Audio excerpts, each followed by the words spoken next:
ఉత్తమ్ కుమార్ రెడ్డి స్వీకరించారు. వచ్చే ఎన్నికల్లో కాంగ్రెస్ అధికారంలోకి రాకపోతే తాను రాజకీయ సన్యాసం తీసుకుంటానని ఉత్తమ్ ప్రకటించారు. వరంగల్ రూరల్ జిల్లా పరకాలలో ప్రజా చైతన్య బస్సు యాత్ర సందర్భంగా జరిగిన సభలో ఉత్తమ్ ఈ వ్యాఖ్యలు చేశారు.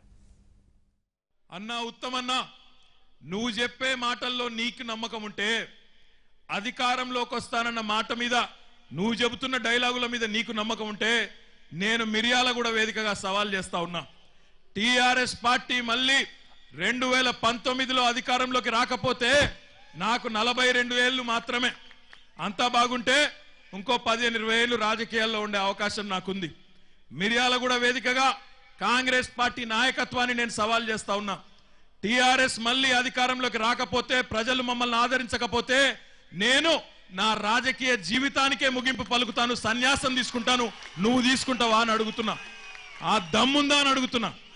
మాటలు మాట్లాడడం కాదు, కోతలు కోయడం కాదు, చేతనైతే సవాల్ను స్వీకరించు అని చెప్పి సవాల్ చేస్తా ఉన్నా. వచ్చే శాసనసభ ఎన్నికల్లో కాంగ్రెస్ పార్టీ గెలవకుంటే మరి ఉత్తమ్ కుమార్ రెడ్డి రాజకీయాలకు తప్పుకోవడానికి సిద్ధమేనా? టిఆర్ఎస్ రాకుంటే నేను తప్పుకుంటా అని చెప్పిన కేటీఆర్ కి మీడియా మిత్రుల ద్వారా యావత్ తెలంగాణ సమాజానికి తెలియజేస్తున్నాను. వచ్చే ఎన్నికల్లో తెలంగాణలో కాంగ్రెస్ పార్టీ గెలవడం ఖాయం, ప్రభుత్వం ఏర్పాటు చేయడం ఖాయం.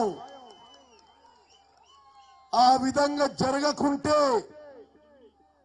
వచ్చే ఎన్నికల్లో తెలంగాణలో కాంగ్రెస్ ప్రభుత్వం ఏర్పాటు కాకుంటే నేను శాశ్వతంగా రాజకీయాల నుంచి తప్పుకుంటా.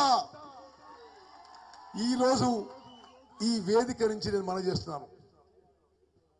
అదేవిధంగా ఈ సవాలు విసిరిన పెద్ద మనిషి కూడా టిఆర్ఎస్ అధికారంలో రాకుంటే రాజకీయాల నుంచి తప్పుకోవాలని చెప్పి నేను మనవి చేస్తున్నాను.